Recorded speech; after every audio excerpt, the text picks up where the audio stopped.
가장 중요한 이야기를 하나 뽑으라고 한다면 정말 다 중요하지만 오늘 읽은 사울의 회심에 관한 그런 이야기일 것입니다. 왜냐하면 사도행전에 총 3번에 걸쳐서 바울의 회심에 대한 스토리가 소개되고 있습니다.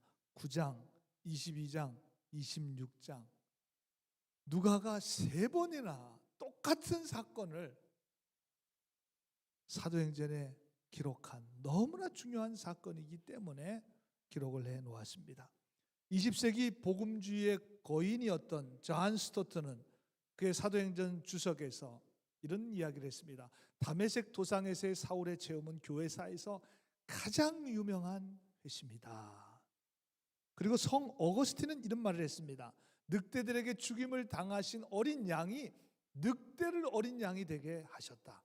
예전에 흉악하게 날뛰던 늑대가 주님을 만난 후 어린 양이 되었다. 그렇게 고백했고, 현재 바울이 회심했던 그 장소에 바울 회심교회가, 기념교회가 서 있습니다. 여러분, 오늘 우리가 부활주일을 맞았습니다.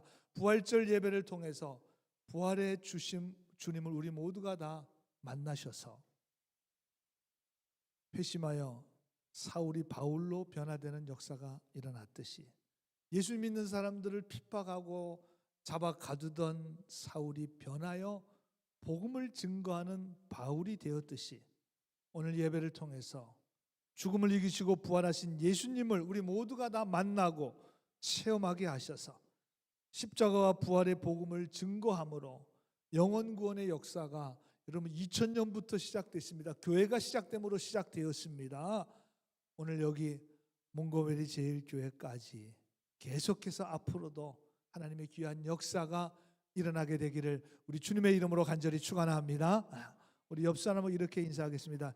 해피 이스터, 해피 이스터. 주님 부활하셨습니다. 주님 부활하셨습니다. 우리가 1년 52주지만 제일 행복한 주일이에요, 오늘이. 그래서 우리가 해피 이스터라, 해피. 주님, 우리가 매주 부활을 기념하고 예배드리고 하나님 앞에 영광을 올리지만 오늘은 주님 부활하신 날이잖아요. 이 날은 최고로 기쁜 날입니다. 우리 하나님 앞에 영광의 박수를 올려드리겠습니다. 감사합니다. 감사합니다. 그래서 해피 이스터에 해피, 그냥 행복한 게 아니라 진짜 행복해서 해피 이스터라고 인사하는 것입니다. 그러면 바울이 회심하기 전에, 주님 만나기 전에 어떠했는가? 오늘 본문 1절에 보니까 사울이 주의 제자들에 대하여 여전히 위협과 살기가 등등하여 그랬습니다. 이 사람은 위협과 살기가 등등한 사람이에요. 얼마나 이 참 위협과 살기가 있었으면 그냥 딱 보기에도 위협과 살기가 등등했다. 사울은 제가 지난주에 스데반의 순교에 대한 말씀 드렸는데 그때 그 자리에 있었습니다. 그리고 그 스데반의 돌에 맞는 것을 마땅히 여겼습니다. 돌도 몇 개 던진 것 같아요. 기록되어 있지는 않지만 8장 3절에 보니까 사울이 교회를 잔멸할세 그 집에 들어가 남녀를 끌어다가 옥에 넘기려니, 잔멸이라는 말은 우리가 보통 잘 쓰는 말은 아니에요. 무슨 뭘 이렇게 이 곤충 같은 걸 박멸할 때 잔멸이라는 표현을 쓰지, 우리가 사람한테는 잔멸이라는 표현을 잘 안 쓰는데 잔멸할세 그랬습니다. 오늘 본문 9장 1절에도 그 마음이 여전했다, 여전히 그랬습니다. 변하지 않았다는 것입니다. 위협과 살기가 등등했습니다. 여전히 지금 예수 믿는 사람들을 핍박하기 위해서 다메섹으로 가는 중이었습니다. 그리고 예수 그리스도의 십자가와 부활을 믿는 사람들에게 대한 극한 분노가 사로잡. 아마 바울이 여기 있었다면 아마 여러분들을 보면서 아마 극한 살기와 위협을 아주 등등했을 것입니다. 아니 그렇지 않고서야 아니 이렇게까지 할 필요 있습니까? 바울은 예수님의 십자가와 부활을 믿는 사람들 그냥 믿으라 그러면 되잖아요. 나는 안 믿어도 당신들 믿어 그러면 되잖아요. 거기에 대해서 살기와 위협을 가할 필요는 없잖아요. 바울은 그랬습니다. 분노와 증오로 가득 차 있었습니다. 지금의 상태로만 보아서는 도저히 변할 것 같지 않는 사울의 모습이에요. 도저히. 지난주에도 말씀드렸지만 도저히, 도무지 이 단어는 우리가 쓰지 말라 그랬는데 지금 바울에게는 이 말을 쓸 수밖에 없어요. 아니 어떻게 이런 사람이 변할 수가 있겠습니까? 도저히 변할 수 없는 사람. Absolutely not. Absolutely not. 그런데 제가 쓰지 말라 그랬잖아요. 부활하신 예수님을 만남으로 사울이 변했습니다. 회심했습니다. 새로워졌습니다. 하나님의 사람이 되고 복음의 증인이 되었습니다. 그는 고백하기를 날마다 내 자아를 십자가에 못 박고 나는 예수 그리스도와 함께 장사되었고 내 안에서 그리스도께서 살아 역사하십니다. 완전히 딴 사람이 됐어요. 완전히. 그러니까 정말 도무지 도저히 이런 말 쓰시면 안 돼요. 빌레몬서의 주인공인 오네시모, 우리가 지난 고난주간 새벽기도에서 빌레몬서를 함께 읽고 묵상했는데 예수님을 만남으로 이 사람도 변화되었습니다. 원래 노예였습니다. 주인의 물건을 훔쳐서 도망가기까지 했습니다. 그리고 또 뭔가를 잘못해서 감옥에 가게 되었어요. 이 사람 도저히 변할 것 같은 사람 아니죠. 그런데 그 감옥에서 바울을 만나게 되었고 바울을 통해서 예수 그리스도의 십자가와 부활을 믿고 완전히 변화되어서 에베소 교회의 감독이 되었고 로마의 핍박으로 인해서 순교자가 되었습니다. 여러분들은 어떻습니까? 부활하신 주님을 만나고 십자가 부활의 사건을 믿고 확신한 후에 여러분들은 얼마나 변화되셨습니까? 우리가 예수님의 십자가와 부활, 우리가 그냥 생각으로, 관념으로, 무슨 철학으로, 무슨 어떤 이념으로만 생각하는 게 아니라 실제로 우리의 삶 속에서 내가 예수 믿고 나서 예수님의 십자가와 부활을 체험하고 나서 나는 과연 어떤 변화의 삶을 살아가고 있는가? 여러분 이 질문을 한번 꼭 해봐야 되는 거 아니에요? 우리가 매년 부활절을 맞고 매년 무슨 사순절 고난주간을 보낸다고 하지만 과연 그것이 내 삶에 어떤 변화의 역사를 가져왔느냐? 우리가 신앙생활하면서 분명히 한번 짚어야 될, 스스로에게 질문해야 될 아주 중요한 질문입니다. 여러분 인류의 역사는 예수님이 오시기 전과 그 후로 나누고 있습니다. 그래서 우리가 기원 전 BC라 그러죠. 기원 후 AD라 그렇게 표현을 합니다. Before Christ, 예수님 오시기 전을 기원 전이에요. 기원 후 AD, 아노 도미니, 저게 주님의 해라는 뜻입니다. 주님이 나신 해라는 거예요. 그러니까 예수님이 이 땅에 오심으로 기원 후가 돼요. 우리가 기원 후 지금 2025년을 살고 있잖아요. 역사를 가르는 중요한 사건이 되었습니다. 실제 사건이 되었습니다. 여러분 우리 코로나 때 그런 얘기 많이 했잖아요. BC, AC로 나눴습니다. Before COVID-19, AC, After COVID-19. BC와 AC로 나눴어요. 코로나 오기 전과 온 후로 나눴습니다. 여러분 바이러스 하나 때문에 우리 한국 사람들, 미국 사람들뿐만 아니라 온 세계 사람들의 생활하는 방법과 방식이 완전히 달라져요. 그 전과 그 이후는 완전히 달라져요. 바이러스 하나 때문에도 이렇게 변화가 와요. 이렇게 변화가 왔습니다. 실제로 왔습니다. 우리 다 그 체험하셨잖아요. 누가복음 19장에 보면 사케오라고 이름을 가진 세리장녀 부자가 나옵니다. 키가 작아서 뽕나무로 올라가잖아요. 예수님 만나야 되고 자기 집으로 모시게 됩니다. 그리고 저는 저런 고백을 해요. 주님 보시옵소서, 내 소유의 절반을 가난한 자들에게 주겠사오며 만일 누구에게서 속여 빼앗은 일이 아마 많았던 것 같아요. 그것이 있으면 제가 내 갑절이나 갚겠습니다. 9절에 예수님 말씀하십니다. 오늘 구원이 이 집에 이르렀다. 여러분 구원은 저렇게 명확하게 보여지는 거예요. 사케오가 완전히 변화되었습니다. 예수님 만난 확실한 증거가 보여졌습니다. 누가복음 5장에 보면 시몬 베드로가 주님을 만나는 장면이 나옵니다. 밤새 고기를 잡았지만 아무것도 잡지 못했습니다. 그때 주님이 베드로에게 말씀하셨습니다. 깊은 데로 가서 그물을 내려 던져라. 시몬이 대답하되 선생님, 우리들이 밤새도록 수고하였을 때 잡은 것이 없지만은 말씀에 의지하여 내가 그물을 내리겠습니다. 그랬더니 고기가 엄청 잡혔어요. 한 배에 다 안 들어가서 다른 배까지 불러가지고 나눌 정도로 엄청 고기가 잡혔습니다. 11절에 보면 그들이 배들을 육지에 대고 모든 것을 버려두고 예수를 따르는. 아니, 고기 잡았으면 빨리 가서 팔아야 되잖아요. 지금 고기 상하면 안 되잖아요. 빨리 팔아서 이윤을 많이 남겨야 되잖아요. 지금 해야 될 일이 지금 많은데, 이들이 주님 만난 이후로 모든 것을, 잡은 고기뿐만 아니라 배도 다 버려두고 그동안에 자기의 삶을 유지했던 모든 걸 다 버려두고 주님을 따라갔습니다. 고기 잡는 어부에서 사람을 낚는 어부로 완벽하게 변화되었습니다. 여러분, 이 사람들이 바로 예수님의 핵심적인 제자였던 베드로와 야고보와 요한입니다. 주님 만난 증거로 사람 낚는 예수님의 제자가 되었습니다.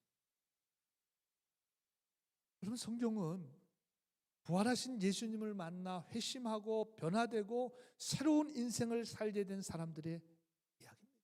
이 성경이 다 그래요. 이 두꺼운 성경이. 그리고 기독교 2000년의 역사도 마찬가지입니다. 주님을 만나 변화된 사람들의 역사입니다. 여러분, 사도행전도 마찬가지입니다. 예수님을 만나 성령 충만함을 힘입어 하나님의 교회를 세워나간 사람들의 스토리입니다. 우리 교회의 지난 20년간의 스토리도 마찬가지입니다. 여러분의 개인의 믿음의 스토리도 마찬가지입니다. 예수 믿고 나서 세례받고 성령 충만한 힘 믿고 신앙생활 믿음생활 하고 나서 내가 변화되어 새로운 삶을 살아가는 여러분의 회심의 스토리가 바로 여러분의 개인의 믿음의 스토리입니다. 우리가 부활주의를 맞아서 반드시 이걸 점검해 보셔야 돼요. 나는 부활의 주님을 만남으로 어떤 믿음의 스토리를 지금 써내려가고 있는가? 여러분, 예수님을 만나면 자기중심적 가치관에서 하나님 중심 가치관으로 변화됩니다. 초대교회가 그랬잖아요. 그러니까 자기의 소유를 다 팔 수도 있었고 뭐 교회를 위해서 헌신할 수 있었던 거예요. 자기 거지만 하나님의 것임을 인정할 때 그렇게 그 공동체가 그래서 가능한 거예요. 예수님을 만나면 사랑과 용서를 하지 못하던 것에서 사랑과 용서를 베푸는 삶으로 바뀝니다. 예수님을 만나면 육신을 위해 살던 인생이 영적인 것에 하나님의 나라의 소망을 두는 삶으로 변화됩니다. 예수님을 만나면 여전히 끊지 못한 무언가를 내가 끊어낼 수 있는 용기와 결단이 생기게 돼요. 예수님을 만나면 내가 내려놓지 못한 거 있잖아요. 여러분들 지금 꼭 지고 살아가는 거 있잖아요. 그걸 내려놓고 하나님 주시는 평안과 안식을 누리게 됩니다. 예수님을 만나면 세상의 무거운 짐, 염려와 근심과 절망이 변하여 은혜와 소망과 감사가 넘치게 됩니다. 그럼 주님을 만나게 되면 죽어도 버리지 못할 것 같은 그 내 자존심, 그건 못 내려놓죠. 이건 나를 여기까지 있게 한 이 자존심, 주님을 위해서 다 내려놓고 십자가의 길을 걸어갈 수 있는 담대함과 그런 마음의 여유도 주셔요. 하나님이, 주님이 주시는 마음이죠. 저는 오늘 이 아침에 우리 모두가 다 이 부활의 주님을 만나게 되셔서, 심지어 바울도 변화됐잖아요. 그렇게 변할 것 같지 않았던 바울도 부활하신 주님을 만남으로 이렇게 변화되었다면 우린 바울보다 낫잖아요. 오늘 본문에 나오는 우리가 무슨 위협과 살기가 등등합니까? 뭐가 있습니까? 다 여기 선한 사람들이잖아요. 우리 모두가 주님을 만나게 되면 다시 새로워지고 다시 하나님의 은혜와 능력을 힘입고 하나님 나라를 위해서 귀하게 쓰임받는 여러분들 모두가 되시기를 주님의 이름으로 간절히 축원합니다. 그렇다면 이 변화의 역사가 어떻게 오게 되었느냐? 이거 굉장히 중요하잖아요. 도대체 바울이 어떻게 변화되게 된 거예요? 오늘 보면 3절에 그 답이 나와 있습니다. 사울이 길을 가다가 다메섹에 가까이 이르렀더니 홀련히 하늘로부터 빛이 그를 둘러 비치게 되었습니다. 홀련이라고 하는, 이 홀련이라는 말은 우리가 잘 쓰는 말도 아니고 아마 젊은 사람들은 이 홀련이가 뭔가, 홀련이 혼자 쓸쓸하게 걸어가는 건가? 예. 영어로 딱 얘기하면 여러분 쉬워요. suddenly, 갑자기, 느닷없이, 전혀 생각 못해요. 전혀. 지금 아무도, 우리도 지금 생각 못했습니다. 뭐 성경을 읽으니까 우리는 알고 있지만 사실 이 상황에 우리가 있었다면 전혀 생각 못.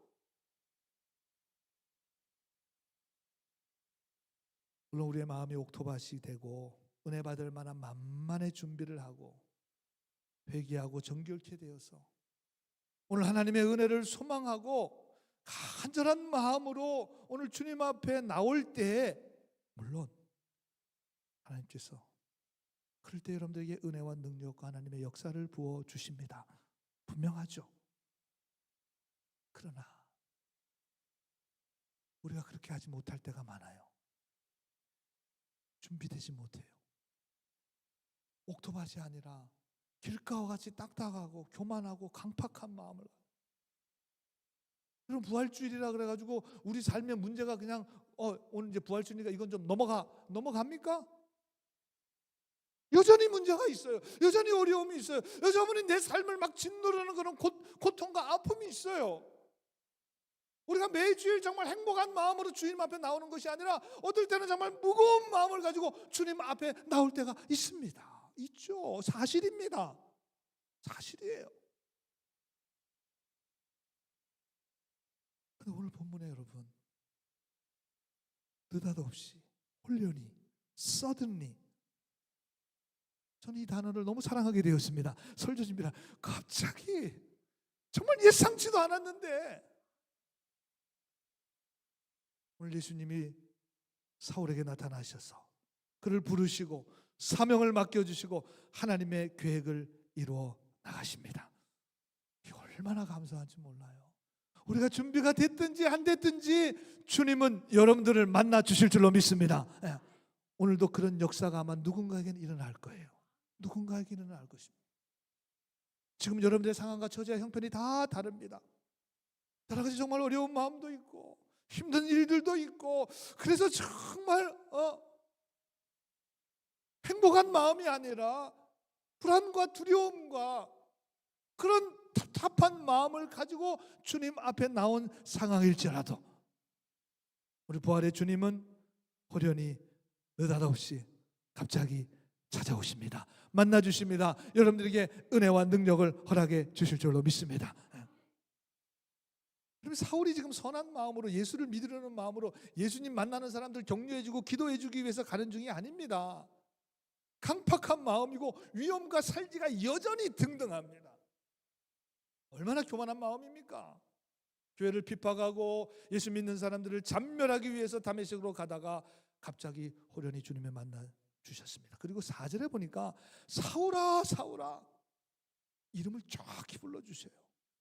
저 말은 뭐예요? 사울의 너의 모든 인생을 주님이 다 보고 계셨다는 거 아니겠습니까? 이름에는 그 사람의 인생이 담겨 있는 거 아니겠습니까? 지금도 마찬가지죠. 여러분의 이름에는 여러분의 인생이 담겨 있는 거예요.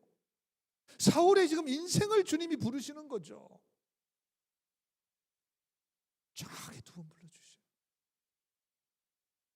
저는 오늘 이 아침에 예배드리는 여러분들 가운데도 지금 이 시간 정말 홀련히 suddenly 여러분의 한 사람 한 사람의 이름을 두 번씩 불러주시고 여러분의 모든 인생을 다 주님 알고 계시다는 거예요.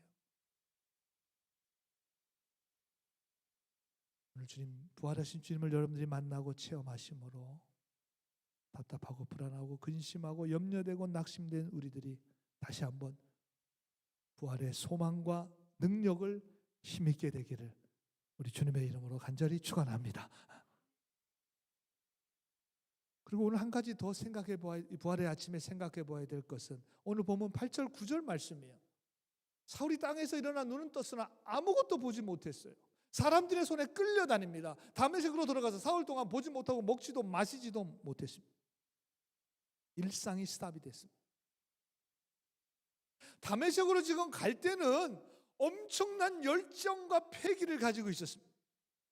자기가 지금 대단한 일을 한다고 생각해요. 대제사장에게 아주 서티피케이트도 받았습니다. 잡아서 가두고 죽이고 할 증명서까지 받아놨습니다. 뭐 누구도 바울을 지금 어떻게 제지할 방법이 없습니다. 지금 자기가 하고 싶은 거 다 할 수 있다고 생각했어요. 증명서까지 받았으니 대제사장으로부터. 그리고 그만한 능력이 있다고 생각했습니다. 자신만만했습니다. 이젠 나 가면 다메섹에 가면 이제 예수 믿는 사람들 다 죽어. 실제로 그랬습니다. 거짓말이 그냥 하는 말이 아니에요. 자신만만했던 사울이 이제는 아무것도 볼 수가 없으니 다른 사람의 손에 이끌려 다니는 신세가 되었습니다. 아무것도 스스로 할 수 있는 것이 없어졌습니다.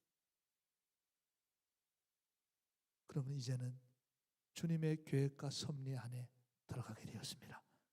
사울을 예수님께로 강권적으로 붙드셔서 이제 이방인의 사도로 하나님께서 이 사울을 다시 사용하시게 됩니다. 여러분, 그렇습니다.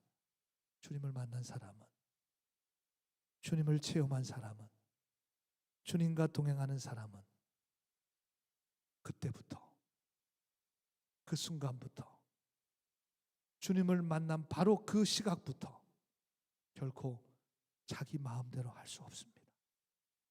하려고 해도 안 돼요. 지금 못하잖아요. 아무것도 못해 지금.